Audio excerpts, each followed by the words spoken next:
tu fréquentes la maison de quartier du Moulin Vert, c'est Quimperois.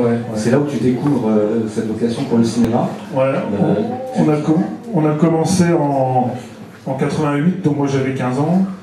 Je dis on parce qu'on était un groupe, hein, on était une petite, et tout de suite, on s'est porté vers quelque chose de fantastique, d'imaginaire.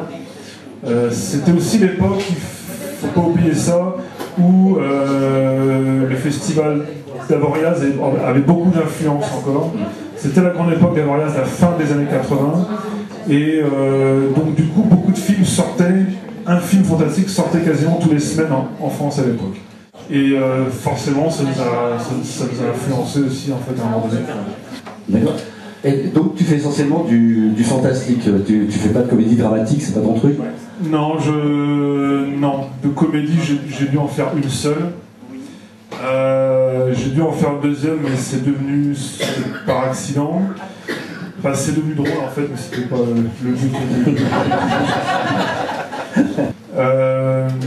Moi, c'est vrai qu'on traite avant tout de films fantastiques dans le sens où toutes les histoires font un peu penser, ceux qui connaissent un peu la quatrième dimension par exemple, où il y a toujours des histoires à rebondissement avec des chutes un peu inattendues, des films très cycliques qui se terminent comme ils ont commencé, tout ça souvent. Voilà le genre de fantastique très proche du film de science-fiction aussi. Et nous on traite beaucoup ce genre de sujet-là par exemple. La plupart de tes films, c'est en amateur que tu les tournes, tu vas chercher l'argent comment? Dans ma poche, hein, c'est... Ah, ça vient de ta poche. Ça coûte combien de 20 minutes un court-métrage, comme ce qu'on tourne, ça coûte 500 € le film, quoi. Ça va, c'est pas cher.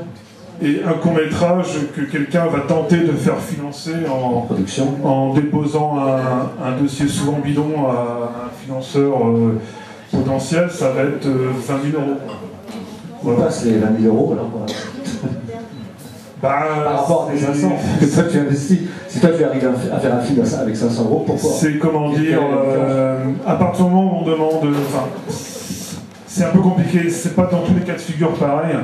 Et à partir du moment où on demande de l'argent, par exemple à un financeur public, il y a comment dire, on demande souvent des garanties derrière aussi. Par exemple, il est intéressant d'avoir quelqu'un qui produit le film, qui se charge après de la promotion des films, notamment les diffusions pour les chaînes de télévision, par exemple. Ça sous-entend qu'on commence à rentrer dans un processus qui est plus professionnel, avec plus d'argent en jeu, qui va donc imposer un certain nombre de professionnels sur le tournage. Parce que là, tu n'as que des bénévoles. Ah ouais, essentiellement. Là, tu payes ça. Enfin, j'ai des gens qui sont qualifiés dans leur domaine respectif, ça peut être la photo, la musique, voilà. Moi, je fais tout ce qui est prise de vue et montage. Et pour les décors, alors, quand tu fais un film sur le Vietnam, sur Berlin, enfin sur l'Allemagne de l'Est, pardon. Décors bretons à 100%. Ah oui. Il faut, comment dire, il faut être curieux quand on se balade bêtement en bagnole, il faut, comment dire, il faut regarder un peu autour de soi, voilà, et à un moment donné, on va flasher sur un endroit, tiens, ça c'est intéressant. Ensuite, il faut regarder ce que c'est, est-ce que c'est privé, est-ce que c'est accessible à tout le monde ou pas.